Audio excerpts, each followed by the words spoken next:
À Helm, cet hiver-là avait été très froid.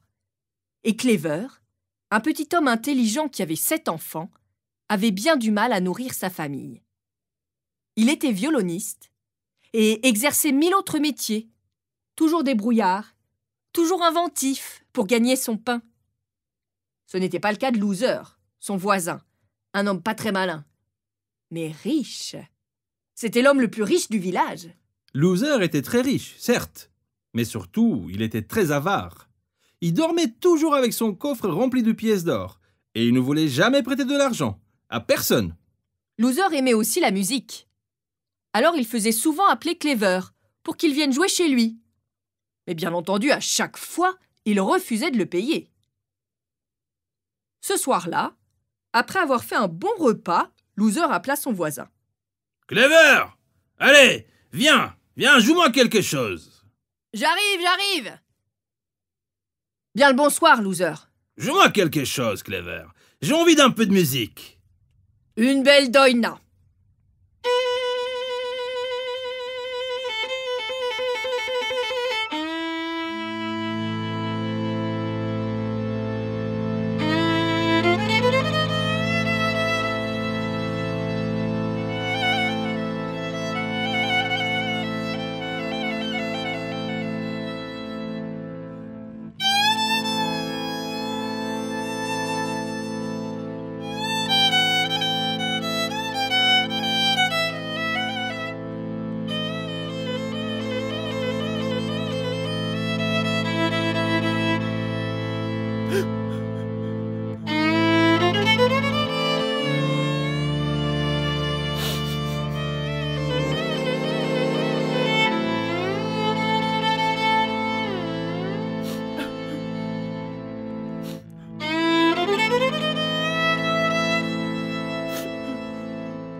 Non, ça suffit, Clever, c'est trop triste. Joue-moi quelque chose de gai. Un Freilich. Hop, c'est ça. Ah oui, attends. Ah, mais j'adore ce morceau. Attends, je prends mon accordion. Hop, c'est ça.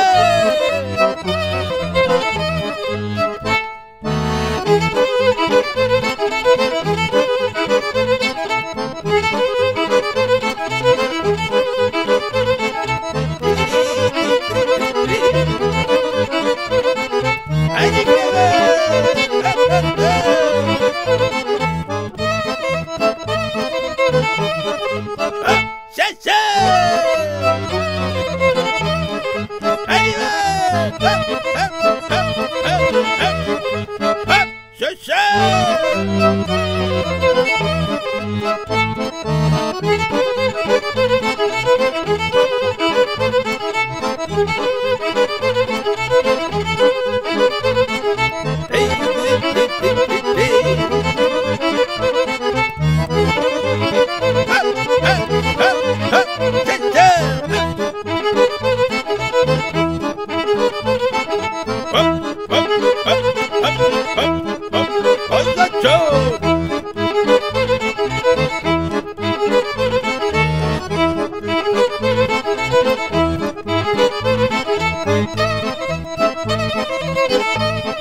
Ça suffit, Clever. Je suis fatigué.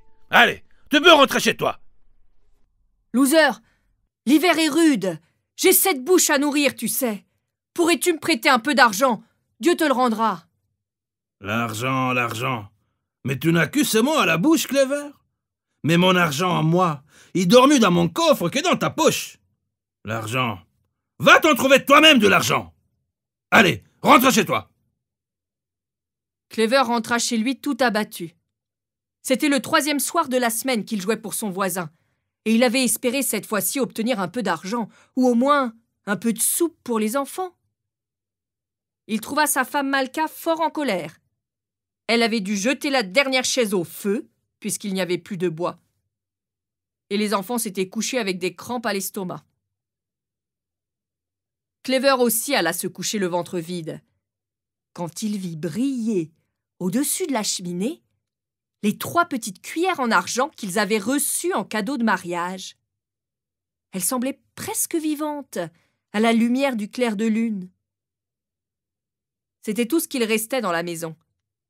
Malka avait vendu toutes leurs affaires au cours de l'hiver pour nourrir la famille. Clever n'arrivait pas à s'endormir. Il entendait Loser de l'autre côté du mur qui comptait et recomptait ses pièces d'or.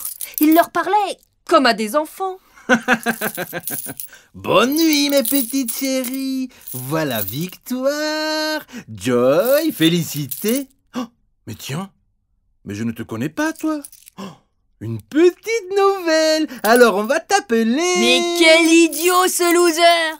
Il croit peut-être que ses pièces d'or font des bébés dans son coffre. Et là, Clever eut une idée. Une ingénieuse idée. Le lendemain matin, bien décidé à changer son destin, Clever alla frapper chez son voisin. Ah, je vais me régaler avec cette bonne soupe de tripes. mais qui peut bien venir frapper à cette heure-ci? J'aime pas qu'on vienne me déranger quand je mange mon petit déjeuner. Loser! Loser, c'est moi, Clever! Ah, Clever, c'est toi. J'ai pas besoin de toi, là. J'en ai pas pour longtemps, c'est important. Bon, qu'est-ce qui t'amène? Voilà, c'est une affaire extrêmement délicate, Loser. J'ai besoin d'une oreille extrêmement attentive pour m'écouter. Oui, vas-y, je t'écoute. On a un invité qui vient dîner ce soir à la maison. Un prétendant pour ma fille Anna. Oh, Mazel Tov! C'est un jeune homme de la ville, de bonne famille. Un bon parti. Oui, et on aimerait faire bonne impression, tu comprends. Mais comme on n'a que des couverts en fer blanc, je voulais te demander si tu pouvais me prêter une grande cuillère en argent. Juste pour ce soir. Je te la ramène demain, évidemment. Une cuillère en argent? Tu me la ramènes demain? Oui, demain sans faute. Ce soir-là, encore une fois, il n'y avait rien à manger chez Clever. Ni soupe, ni repas de fête qu'on aurait mangé avec des couverts en argent. Et aucun fiancé ne vint de la ville pour rencontrer Anna. La grande cuillère en argent de Loser passa la nuit dans la poche de Clever. Et le lendemain matin, Clever se rendit chez son voisin avec un petit paquet. « Loser! Loser, c'est moi, Clever! Il s'est passé quelque chose d'extraordinaire !» Tu m'as l'air bien excité aujourd'hui. Tu me ramènes ma cuillère au moins? Oui, mais écoute ce que j'ai à te dire. Ce matin, quand j'ai pris le paquet avec ta cuillère pour te le ramener, ça faisait gling-gling. Comment ça, gling-gling? Gling-gling. Gling-gling comme si la cuillère était cassée en plusieurs morceaux. Quoi? T'as cassé ma cuillère? Mais non! Donc j'ai ouvert le paquet et j'ai vu que ta grande cuillère avait accouché d'une petite cuillère. Mais qu'est-ce que tu racontes, Clever? Mais regarde, Loser, ouvre le paquet. Regarde, il y a 2 cuillères, une grande et une petite. La mère et l'enfant. Je n'en crois pas mes yeux. Tu me connais, Loser, je suis quelqu'un d'honnête. Puisque ta cuillère a eu un enfant chez moi, je te ramène les 2, la mère et l'enfant. Tu es un homme chanceux, Loser. Oui, c'est vrai. C'est vrai que j'ai toujours eu de la chance. Mais j'ai déjà entendu parler des choses comme ça, qui arrivent aux gens généreux, comme moi. Tu as bien fait de me ramener cette petite, Clever. Il va de soi que si la mère m'appartient, la petite m'appartient aussi. On va fêter son arrivée 10 diamants à la petite. Allez, va chercher ton violon. Pour mes cuillères, chantons tous Mazel Tov! Mazel Tov! Hey!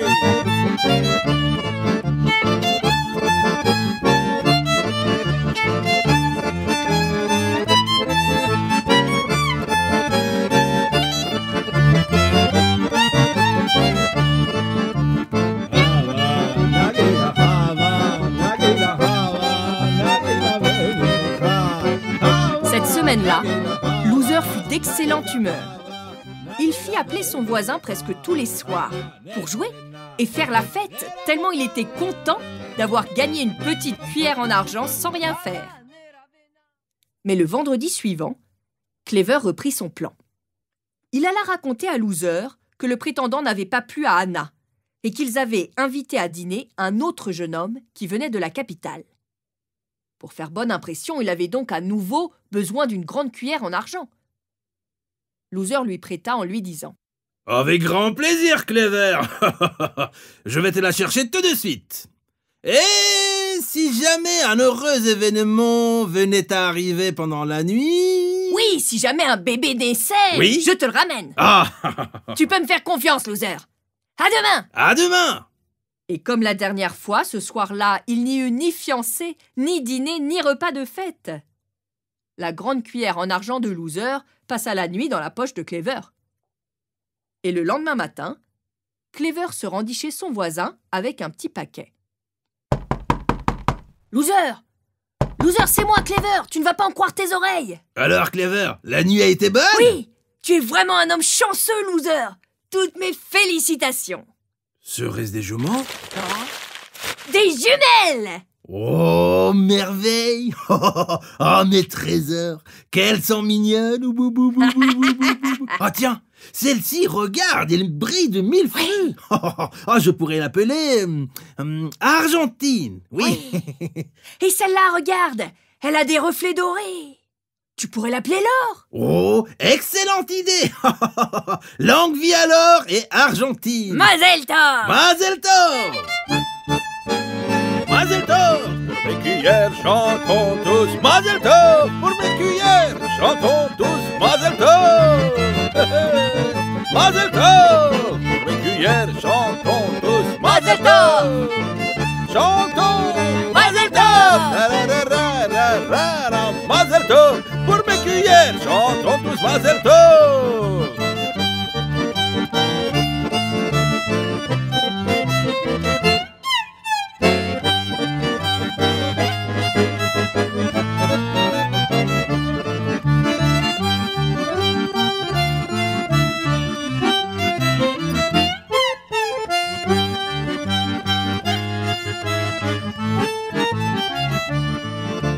Mazel tov! Simentov! Simentov! Mazel tov! Mazel tov! Simentov! Simentov! Mazel tov! Mazel tov! Simentov! Simentov! Mazel tov! Aïe aïe aïe aïe aïe! Mazel tov! Simentov! Simentov! Mazel tov! Mazel tov! Simentov! Simentov! Mazel tov! Mazel tov! Simentov! Simentov! Mazel tov! Aïe aïe aïe aïe aïe!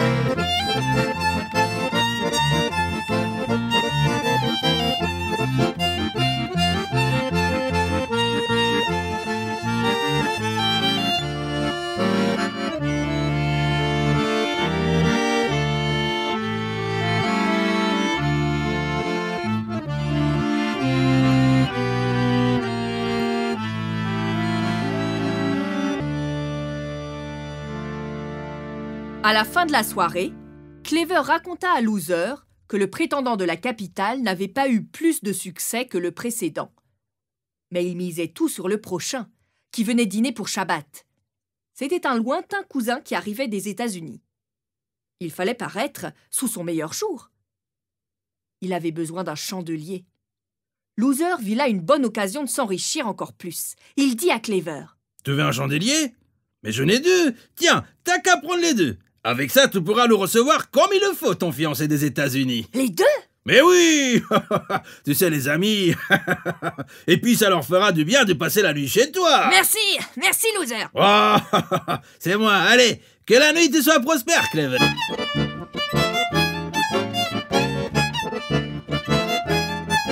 Les chandeliers étaient vraiment magnifiques. Ils valaient leur pesant d'or. Et Clever s'en fut les vendre à la ville voisine, où il en tira beaucoup d'argent. Ce soir-là, chez Clever, toute la famille fit un vrai dîner de fête, sans aucun prétendant ni couvert en argent, bien sûr. Chacun des 7 enfants reçut des vêtements neufs. Clever fit des provisions pour tout l'hiver. Et il acheta même une vache et 2 chèvres qui donnaient du bon lait. Et le lendemain, Clever termina son plan. Loser! Oh, alors, Clever, la nuit a été bonne? Loser! Loser, j'ai une mauvaise nouvelle à t'annoncer. Tes chandeliers sont morts. Mes chandeliers sont morts? Comment ça, morts? Morts? Complètement morts? Mais rassure-toi, je les ai enterrés. Mes chandeliers sont morts et enterrés. Mais comment est-ce possible? Des chandeliers, ça ne meurt pas. J'ai jamais entendu des sottises pareilles. Allons voir le rabbin immédiatement. Clever et Loser s'en furent chez le rabbin, expliquer toute l'histoire. Ce dernier éclata de rire en entendant leur récit. Finalement, Loser s'était fait rouler par sa propre avarice. « Mon brave Loser, tu as choisi de croire que tes grandes cuillères pouvaient accoucher de petites cuillères? Bah oui, ça m'arrangeait. Et tu espérais que tes chandeliers allaient aussi avoir des bébés? Bah oui, ça m'aurait arrangé. Écoute, Loser, si tu choisis de croire que des chandeliers ou des cuillères peuvent accoucher, tu dois aussi croire qu'ils peuvent mourir. C'est logique. Mais rabbin, vous savez très bien que tout ça c'est pas vrai. C'est que des bêtises. Eh bien, si tu acceptes de croire des bêtises quand ça te rapporte, tu dois aussi les accepter quand tu y perds. Allez, mon brave Loser, tu t'en remettras. Ça pourrait être pire. Et qui sait, peut-être qu'un heureux événement t'arrivera à nouveau. Sei gesund, Loser. Oui, sei gesund, rabbin. Loser passa un moment à pleurer ses chandeliers. Puis il se mit à espérer la naissance de nouvelles petites cuillères. En tout cas, depuis cette histoire, il fit un effort pour être moins avare. Et à chaque fois qu'il faisait venir des musiciens, il les payait bien. C'est ainsi qu'à Helm, certains espèrent la naissance de bébés cuillères, d'autres rêvent de délicieux beignets à la marmelade, d'autres chantent ou gloussent toute la journée. D'autres rusent, inventent, écrivent à volonté toutes ces fantaisies qu'on vous a racontées. Quant à savoir si les Helmers sont sages ou s'ils sont fous, maintenant, C'est à vous d'en décider.